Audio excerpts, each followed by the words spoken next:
दोस्तों 6 जुलाई देवशयनी एकादशी के दिन बन रहा है दिव्य दुर्लभ महाशुभ संयोग। इस दिन यानी देवशयनी एकादशी के दिन चुपचाप गाय को खिला दें। यह एक छोटी सी चीज रोड़पति भी होंगे करोड़पति, मिलेंगी सभी संकटों और कष्टों से मुक्ति। मृत्यु दंड पितृदोष तुरंत होगा खत्म। पूरे साल आपके घर में भरे रहेंगे अन्न धन के भंडार। यूं कहें कि भगवान विष्णु जी माता लक्ष्मी की कृपा से आपकी 7 पुश्तें तक करेंगी रुपयों पैसों पर राज। या दोस्तों 7 पीढ़ियों तक बैंक बैलेंस बढ़ता चला जाएगा। सभी दुख दर्द संकट कष्ट दूर हो जाएंगे और सभी सुख आपके पास आ जाएंगे। सभी सुख आपके कदम चूमेंगे यदि आप यह एक छोटी सी चीज गाय को खिला देते हैं देवशयनी एकादशी के दिन। क्योंकि इस बार जो देवशयनी एकादशी है बहुत ही दुर्लभ योग में है। गाय से जुड़े ये उपाय आपको मालामाल बना देंगे। भगवान विष्णु जी माता लक्ष्मी की कृपा से आपके जीवन से परेशानियां खत्म हो जाएंगी। गरीबी आपके घर का रास्ता भूल जाएगी। बता दें गाय से जुड़े ये उपाय आपके जीवन में आपको बड़ा लाभ देंगे, जो इस वीडियो में हम आपको बताने वाले हैं।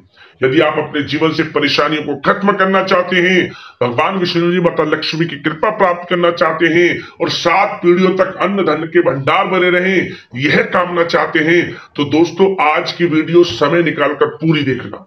क्योंकि आज की वीडियो जो भी पूरी देखेगा उसके जीवन में दुख दर्द संकट कष्ट रहेंगे ही नहीं और भगवान विष्णु जी माता लक्ष्मी की सीधे आपको कृपा प्राप्त हो जाएगी। इसलिए पूरा वीडियो शुरू से अंत तक जरूर देखें। आगे शुरू करें वीडियो को। सबसे पहले तो लाइक कर देना, कमेंट्स बॉक्स में जय लक्ष्मी नारायण जय गौ माता अवश्य लिख देना, जिससे आपकी समस्त मनोकामनाएं पूर्ण हो। दोस्तों आपको बता दें हिंदू धर्म में एकादशी तिथि का विशेष महत्व होता है। हर वर्ष आषाढ़ माह के शुक्ल पक्ष की एकादशी को देवशयनी एकादशी के नाम से जाना जाता है। इस एकादशी पर भगवान विष्णु जी 4 माह के लिए क्षीर सागर में योग निद्रा के लिए चले जाते हैं। ऐसे में 4 महीनों के दौरान किसी भी तरह का कोई शुभ काम करना वर्जित होता है।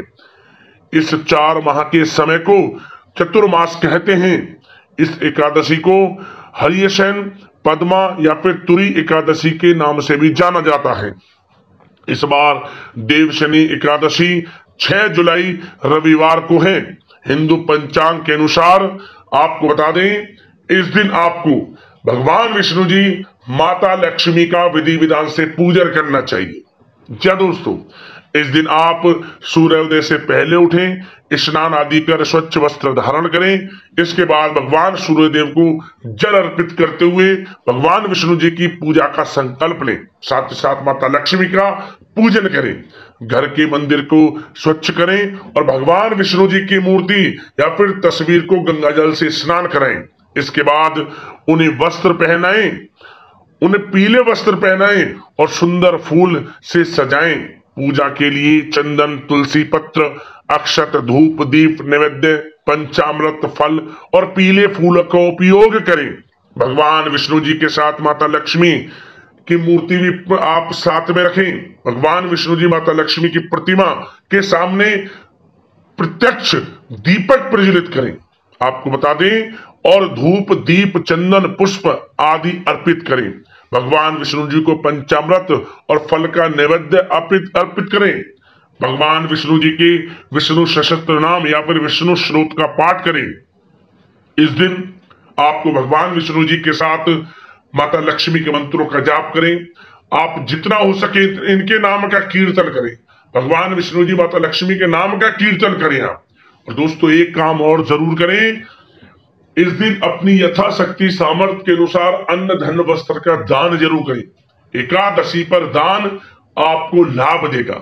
ये समझ लें भगवान विष्णु जी माता लक्ष्मी प्रसन्न हो जाते हैं, भक्तों की समस्त मनोकामनाओं को पूर्ण करते हैं। जैसा आपसे बने यथाशक्ति सामर्थ्य के अनुसार, ये नहीं कि इतना जरूर करना है उतना नहीं, जितना आपसे बने यथाशक्ति सामर्थ्य के अनुसार किया गया दान आपको पुण्य फल की प्राप्ति कराएगा। और साथ ही साथ एकादशी के दिन आपको एक उपाय और जरूर करना चाहिए। शाम के समय पीपल के पेड़ के नीचे आटे का चौमुखी दीपक बनाकर लाल वाले कलावे की बाती लगाकर सरसों का तेल डालकर जरूर जलाएं दीपक। एकादशी के दिन पीपल के पेड़ के नीचे शाम के समय दीपक को रख दें, पीपल की जड़ के समीप, और 7 बार परिक्रमा कर लें पीपल की और उस दीपक की एक साथ। ओम नमो भगवते वासुदेवाय नमः, ओम नमो भगवते वासुदेवाय नमः मंत्र का उच्चारण करते हुए मनी मन माता लक्ष्मी भगवान विष्णु जी का स्मरण करते हुए मंत्र का जाप करें।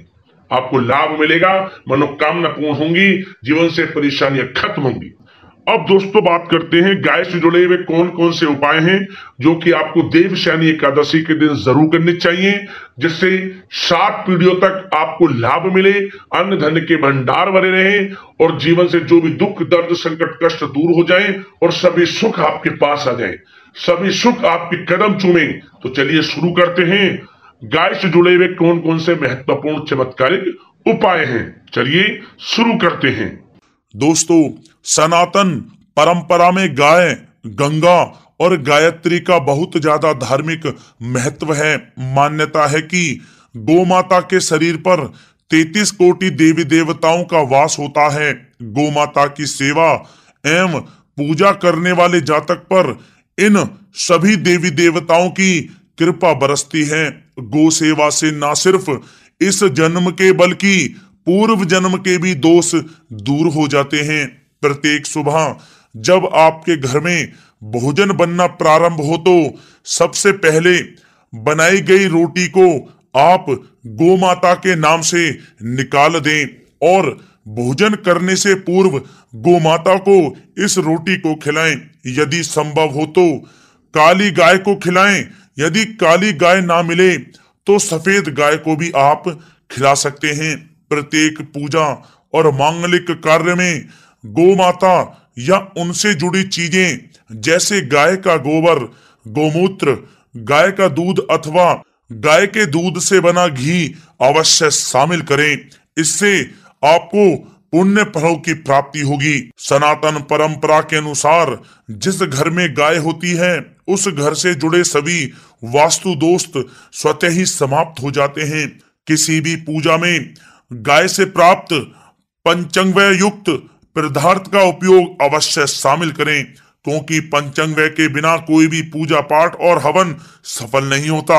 या दोस्तों, गो कृपा पाने के लिए प्रतिदिन, सप्ताह अथवा महीने में परिवार समेत एक बार गौशाला जाने का नियम जरूर बनाएं और वहां गायों को हरा चारा जरूर खिलाएं। इससे आपको शुभ फलों की प्राप्ति होगी और साथ ही साथ गौ सेवा और गौ पूजा से 9 ग्रह शांत हो जाते हैं और इनसे जुड़े दोषों का निदान हो जाता है।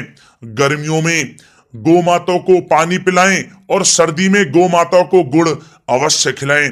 ध्यान रखें कि गर्मियों में गाय को गुड़ ना खिलाएं। अनेक देवी देवताओं को अपने शरीर पर धारण करने वाली गौ माता से जुड़े कई शुभ और अशुभ संकेत भी होते हैं। मसलन गाय का दूध दुहाते समय यदि गाय ठोकर मार दे और सारा दूध बिखर जाए तो अपशगुन होता है। यदि कोई यात्रा पर निकल रहा हो और गाय अपने बछड़े को दूध पिलाती सामने आ जाए तो निश्चित रूप से जिस यात्रा के लिए आप निकले हैं वह यात्रा आपके लिए अवश्य ही सफल होगी और वह काम जिसके लिए आप निकले हैं वह अवश्य ही पूर्ण होगा। यात्रा पर जाते समय बाईं ओर गाय की आवाज आना और रात्रि में गाय की हुंकार करना भी शुभ होता है। दोस्तों, साथ ही साथ गाय के साथ आप भूलकर भी ये काम ना करें, अन्यथा मिलता है घोर नरक और जीवन भर की परेशानियां। जय दोस्तों, गाय को राष्ट्रीय पशु बनाए जाने और इन्हें मौलिक अधिकार दिए जाने की बात हो रही है तो सवाल उठता है कि गाय जब भारतीय संस्कृति का अहम हिस्सा है तब भी गाय के साथ लोग खराब व्यवहार कैसे कर लेते हैं। गाय दर दर भटकती रहती है, भरपेट इन्हें चारा तक लोग नहीं देते। गाय जब तक दूध देती रहती है तो उनकी सेवा होती है और जैसे ही दूध देना बंद कर देती है तो लोग इन्हें उनकी किस्मत पर छोड़ देते हैं। सड़कों पर और गलियों में भटकने के लिए ऐसे में गोवंशी जीवों को कोई डंडे से मारता है तो कोई उन पर पानी डाल देता है। कभी वाहनों से इन्हें ठोकर लग जाती है तो कभी बीमार होकर बेचारी एक गाय दम तोड़ देती है। ऐसे में जरूरत है इन बातों को जानने की कि गाय को लेकर शास्त्रों में क्या कहा गया है, गाय के साथ आपको कैसा व्यवहार करना चाहिए। या दोस्तों, गाय को कभी भी मारना पीटना नहीं चाहिए। शास्त्रों में गाय को माता का दर्जा दिया गया है। गाय को मारने पीटने वाला माता को मारने पीटने वाले के समान पाप का भागी माना जाता है। ऐसे घरों को नरक लोक में वर्षों तक कष्ट भोगना पड़ता है। अगले जन्म पशु योनि में मिलता है। कथा है कि गौतम मुनि ने गलती से गाय को डंडा मार दिया था, जिससे गाय की मृत्यु हो गई थी, और इस पाप से मुक्ति के लिए इन्हें वर्षों तक तपस्या करनी पड़ी। भगवान श्री कृष्ण जी ने बैल स्वरूप में आए वृत्तासुर का वध कर दिया था, जिससे मुक्ति के लिए भगवान श्री कृष्ण को संपूर्ण तीर्थों को एक कुंड में बुलाना पड़ा, और इस कुंड में स्नान से वह पाप मुक्त हो गए थे। या दोस्तों, साथ ही साथ जो लोग पानी पी रही गाय को भगाते हैं, वे घोर पापी के भागी बनकर नरक भोगते हैं, ऐसा पुराणों में बताया गया है। जबकि जो लोग गाय के लिए प्याऊ और चारा घरा बनवाते हैं, वह महाभाग्यवान होते हैं। ऐसे लोग घोर पाप से मुक्त होकर स्वर्ग पा जाते हैं और बड़े ही धनवान कुल में जन्म लेकर सुख भोगते हैं। और साथ ही साथ आराम कर रही गाय को कष्ट देकर कभी भी उठाना नहीं चाहिए। कहते हैं कि जिस स्थान पर गाय बैठी है, वहां से नकारात्मक ऊर्जा समाप्त हो जाती है। गाय के बैठने की जगह को जो लोग नियमित साफ रखते हैं, वे पूर्व जन्म में किए गए जाने अनजाने में पापों से मुक्ति हो जाते हैं और गोलोक में स्थान पाते हैं। गाय को डंडा मारकर उठाना, पानी डालकर उठाने से मनुष्य पाप का भागी बनता है और अगले जन्म में उसे दर दर भटकना पड़ता है। और साथ ही साथ शास्त्रों में बताया गया है कि गाय का दूध उसके बछड़े के लिए होता है। गाय के बछड़े से बचा हुआ दूध ही मनुष्य को लेना चाहिए, लेकिन कुछ लोग एक बार गाय को दूध लेने के बाद फिर से बछड़े के लिए बचा हुआ दूध भी दूह लेते हैं। ऐसा करना घोर पाप कहा जाता है। ऐसे दूध को दुहाने वाला और ग्रहण करने वाला दोनों ही पाप के भागी बन जाते हैं। दोस्तों, साथ ही साथ शास्त्रों में कहा गया है कि गोवंश यानी गाय और बैल के पीठ पर नहीं बैठना चाहिए। इनके पीठ पर बैठने से महापाप लगता है। ऐसे लोगों को नरक की यातना भोगनी पड़ती है।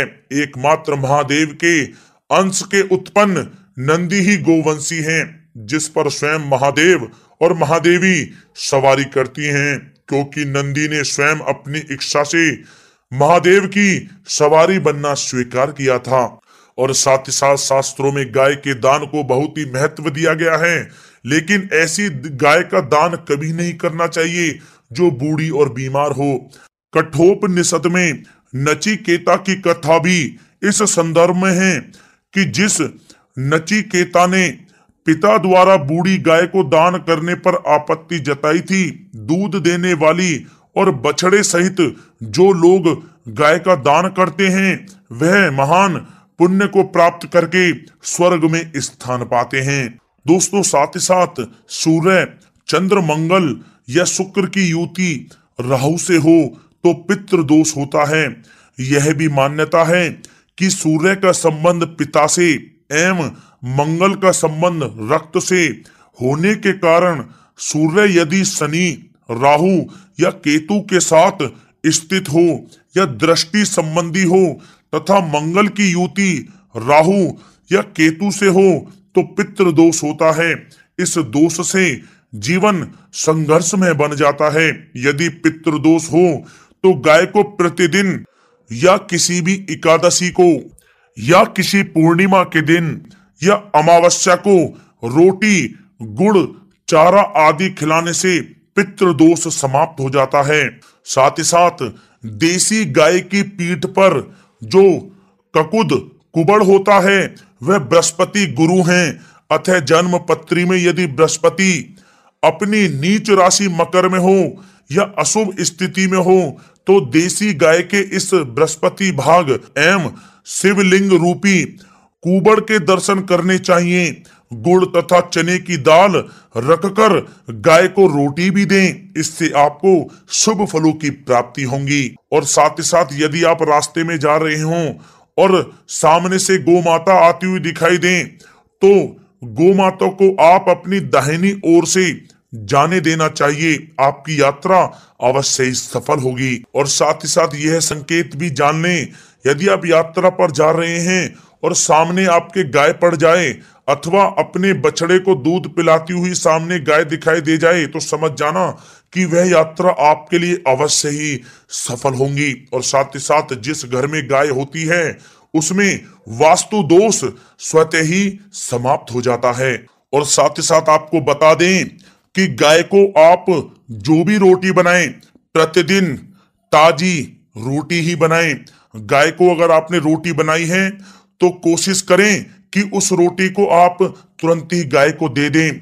अगर आप उस रोटी को रख देंगे और उस रोटी को अगले दिन देंगे तो वह रोटी बासी मानी जाएगी। गाय को कभी भी बासी रोटी ना दें, इससे घर में नकारात्मक ऊर्जा वास करती है और जो भी कार्य आपके बनने वाले होंगे वह कार्य भी आपके बिल्कुल भी नहीं बनेंगे। इससे आपके घर में हमेशा दरिद्रता का वास रहेगा और आप जिस भी कार्य को करेंगे उस कार्य में आपको हमेशा असफलता ही हाथ लगेगी। इसलिए कोशिश करें गाय को रोजाना ताजी रोटी बनाकर खिलाएं और रोटी को बिल्कुल ना रखें, बासी रोटी गाय को ना दें। और साथ ही साथ सड़ी गली चीजें गाय को नहीं खिलानी चाहिए कि घर में कोई फल है, कोई सब्जी है, सड़ जाए तो लोग क्या करते हैं गाय को खिला देते हैं। नहीं, ऐसा नहीं करना चाहिए। ऐसा करने से यदि आप गाय को खिलाते हैं तो और आप पाप के भागी बन जाते हैं। आप बिल्कुल भी सड़ी गली चीजें गाय को ना खिलाएं।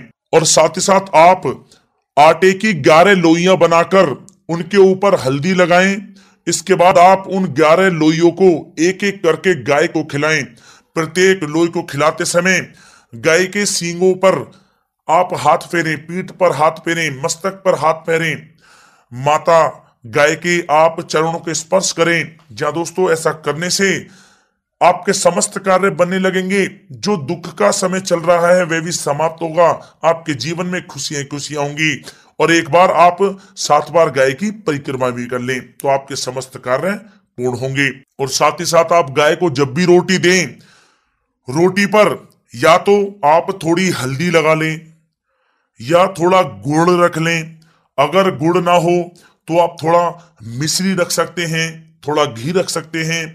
या दोस्तों गाय को कभी भी सूखी रोटी ना खिलाएं। सूखी का मतलब गाय की जो रोटी रखें खिलाएं उस पर कुछ ना कुछ रख कर खिलाएं। हल्दी रख लें, गुड़ रख लें, मिश्री, घी या जो भी रख लें, मतलब खाली रोटी नहीं खिलानी है। ध्यान इस बात का रखें, जब ही आपको शुभ फलों की प्राप्ति होगी। जी हाँ दोस्तों, ये थे गाय से जुड़े कुछ महत्वपूर्ण उपाय, कुछ बातें जिन्हें आपको ध्यान में जरूर रखना चाहिए। या दोस्तों वीडियो अच्छी लगी हो तो वीडियो को लाइक करें, ज्यादा से ज्यादा अपने दोस्तों में शेयर करें, चैनल पर नए तो सब्सक्राइब करें। जय गौ माता।